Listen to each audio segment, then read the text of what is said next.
Okay, year eight. So we're continuing with our work on understanding genre, and today we're moving on from science fiction to look at science fantasy. So this is going to be our last lesson before we have a 2 week break for Easter. I'm not going to be posting any formal lessons over Easter. I will obviously continue after the 2 week holiday, but I probably will put a few videos on the YouTube channel just so we can keep in looking at things like punctuation, different types of punctuation. They'll be there for you to look at any time. So if you're thinking, "I really don't get semicolons, or I'm not sure how to use an ellipsis," then there'll be some things there for you to have a look at. But our focus today is science fantasy. So you may not have heard of science fantasy. It's linked to science fiction, but then also linked to fantasy. So it says in science fantasy, writers create worlds where magical and wonderful things can happen. As with science fiction, it often makes us question our own world and our ideas about it. In the following passage, Will meets Lyra and her demon Pantalaimon, who for the first time. They're from different worlds and meet in a third world, which is different to them. So some of you might recognise those names. It's an extract that we're going to be reading from The Subtle Knife by Philip Pullman. So some of you may have read this. And we're going to read an extract. We've got a few activities to do based on what we read. Something made his skin prickle before he opened the last door. His heart raced. He wasn't sure if he'd heard a sound from inside, but something told him that the room wasn't empty. He thought how odd it was that this day had begun with someone outside a darkened room and himself waiting inside, and now the positions were reversed. As he stood wondering, the door burst open and something came hurtling at him like a wild beast. But his memory had warned him, and he wasn't standing quite close enough to be knocked over. He fought hard, knee, head, fist, and the strength of his arms against it. Him. Her. A girl about his own age, ferocious, snarling, with ragged, dirty clothes and thin, bare limbs. She realised what he was at the same time and snatched herself away from his bare chest to crouch in the corner of the dark landing like a cat at bay. And there was a cat beside her, to his astonishment, a large wild cat as tall as his knee, fur on end, teeth bared, tail erect. She put her hand on the cat's back and licked her dry lips, watching his every moment. Will stood up slowly. "Who are you?" "Lyra Silvertongue," she said. "Do you live here?" "No," she said vehemently. "Where do you come from?" "From my world. It's joined on. Where's your demon?" His eyes widened. Then he saw something extraordinary happen to the cat. It leapt into her arms, and when it got there, it had changed shape. Now it was a red-brown stoat with a cream throat and belly, and it glared at him as ferociously as the girl herself. But then another shift in things took place, because he realised that they were both, girl and stoat, profoundly afraid of him, as much as if he'd been a ghost. "I haven't got a demon," he said. "I don't know what you mean." Then, "Oh, is that your demon?" She stood up slowly. The stoat curled himself around her neck, and his dark eyes never left Will's face. "But you're alive," she said, half disbelievingly. You ain't been—" "My name's Will Parry," he said. "I don't know what you mean about demons. In my world, demon means devil. Something evil." She relaxed a little, but she still watched him intensely, and he stayed calm and quiet as if she were a strange cat he was making friends with.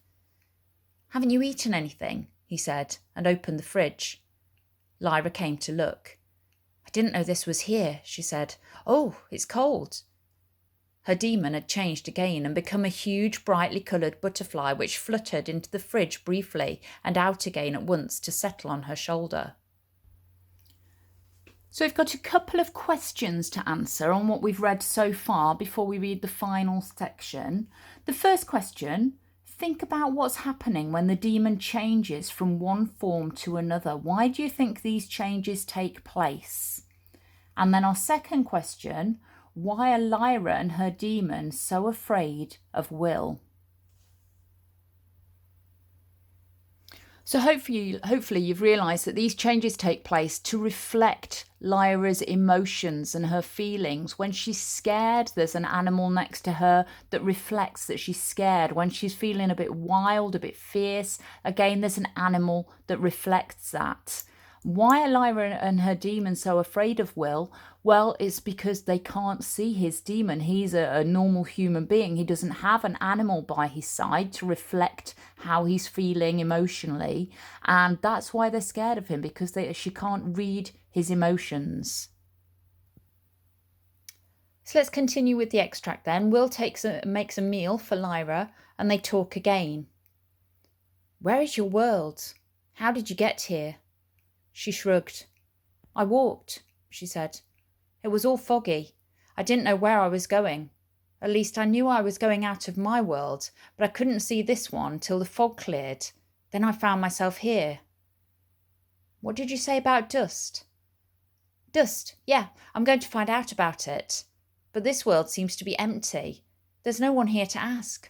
I've been here for, 3 days, maybe 4, and there's no one here. But why do you want to find out about dust? Special dust, she said shortly. Not ordinary dust, obviously. The demon changed again. He did so in the flick of an eye, and from a goldfinch it became a rat, a powerful pitch-black rat with red eyes.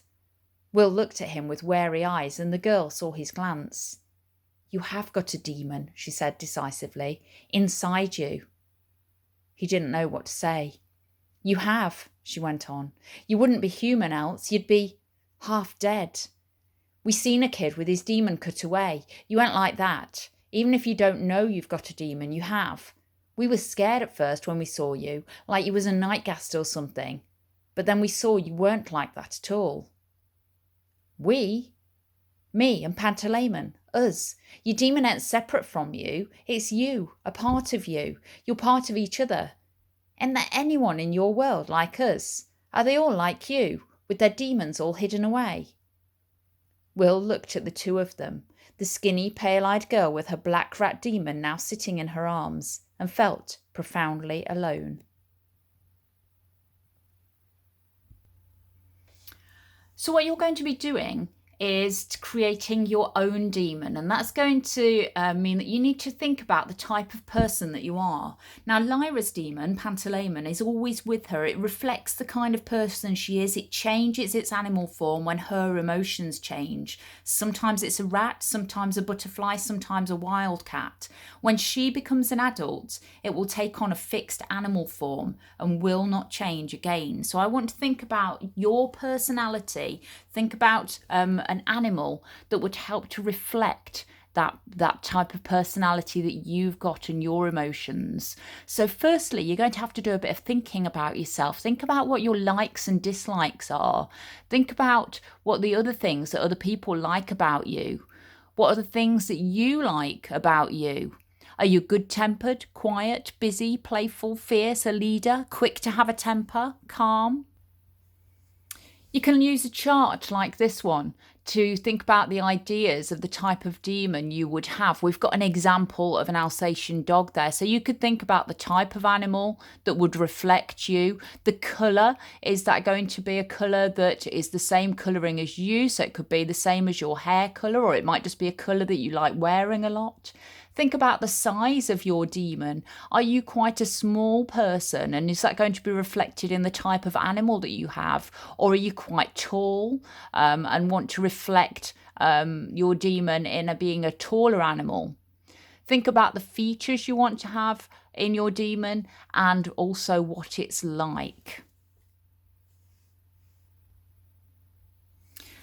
We've got an example here because what I'd like you to do is have a go at drawing your demon and then putting notes around it, explaining why it's like you and why you've chosen that animal as your demon.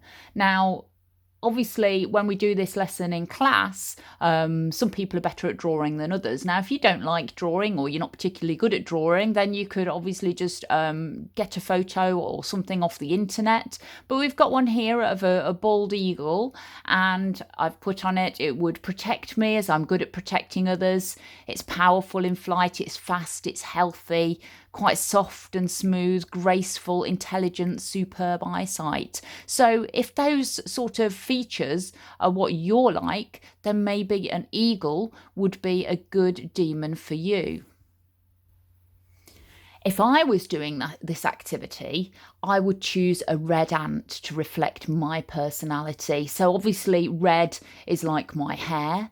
It's quite small, and I'm quite small really, but quite strong for its size, works as a team, it's always busy and can sting when necessary. So normally quite nice and harmless, but when I need to be, I can sometimes be a little bit horrible maybe. So that would reflect me.